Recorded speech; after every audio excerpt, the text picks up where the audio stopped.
Hi, so what are the five love languages? Just think of a love language as equivalent to foreign languages. Can you imagine if you spoke Spanish to your child who only knew German? Major miscommunication would happen, right? So let me just describe the five love languages before we get into how to utilize the love language of your child and create a stronger bond. The first one is gifts of service.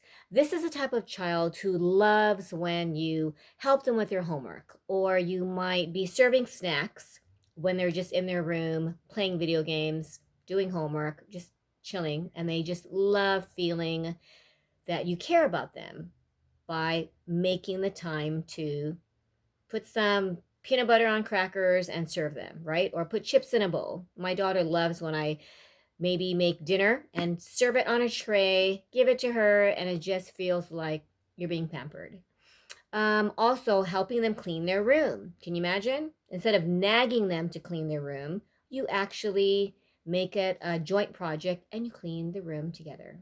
Second love language is physical touch. These are the types of kids who ask for hugs, or they like maybe holding your hand when you're going for a walk or you're going into the mall and you're just holding hands. So any type of touch, whether it is sometimes giving a high five, or if you have a little child, they love tickling, or they just want a piggyback ride, any type of touch would be physical touch as their primary love language. The third one is words of affirmation. This is a type of child who loves when you say, wow, you did such an amazing job. Or they might tell you, Mom, can you just listen to me? Because they want to be heard, but also receive praise. So, this is a type of child, if they did a great job on something and you say nothing, or you go, oh, nothing, they feel like they're not heard.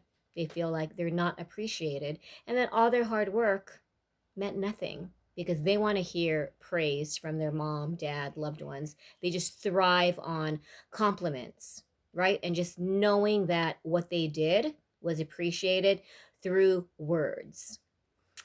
Now, the fourth one is receiving gifts. These are the type of kids who love getting little toys. As soon as they open up their McDonald's Happy Meal, they reach for the toy instead of the actual food, right?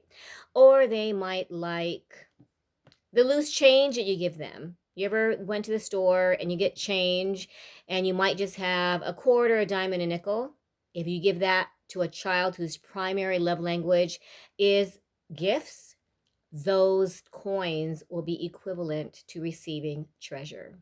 So when you do the assessment with your child, take it yourself and also give it to spouses, friends, coworkers. And when you discover their primary love language, that's the language that you'll use to communicate them with. Because if you don't, then you will not be receiving or having that positive interaction and that bond. Normally when there's a conflict, it's because the person that you're communicating with is not feeling heard, is not feeling what they need. And so they'll either feel resentful, they'll either feel irritated, annoyed because you're not giving what they need. The last love language is quality time. This child just wants to be around you. Maybe nap together. If you have a little child who needs to take a nap, lay next to them until they fall asleep.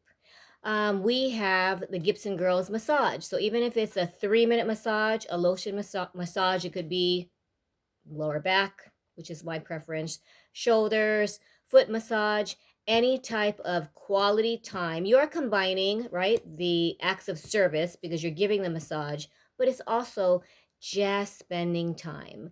We used to do a favorite part of the day right before they go to sleep, and that is literally, right, just saying good night, but lengthening that time where you're not just saying good night, sweet dreams, but you're spending just a few minutes talking about the highlight of the day, sometimes even talking about the low light, right? And maybe turning it into a blessing in disguise.